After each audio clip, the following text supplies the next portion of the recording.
From New York City and also appearing in Def Poetry Jam on Broadway, please give it up for Steve Coleman.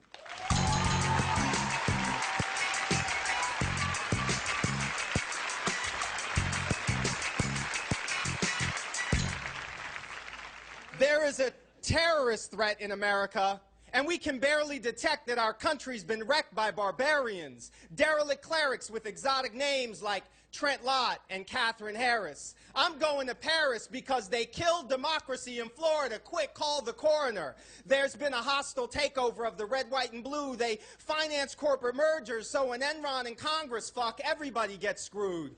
They're holding hostages in hot factories overseas. They torture their victims with long hours and slave wages. They crave little girls, mostly Southeast Asian and Haitian. I've seen the videotape, so R. Kelly isn't the only one who should be charged with child molestation.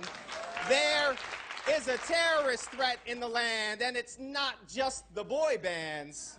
They have a plan. It's inherited through history. They destroyed the native tribes. Now, each July, they celebrate their victory. Instead of making things more equal, they build prisons for poor people, pass out petty bids and life sentences to kids for selling weed and other sedatives, but they disregard the evidence when they select a rich white boy from Texas and declare a crackhead president.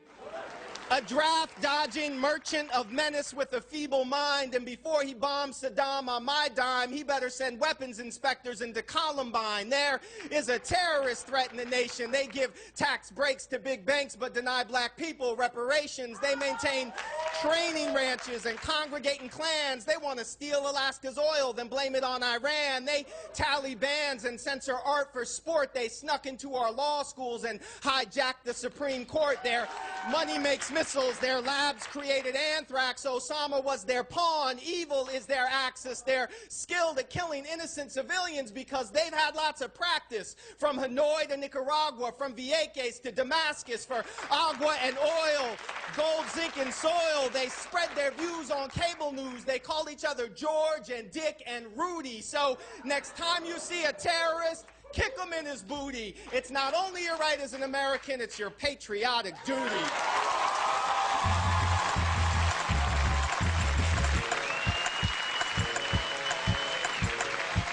That was Steve Coleman, y'all.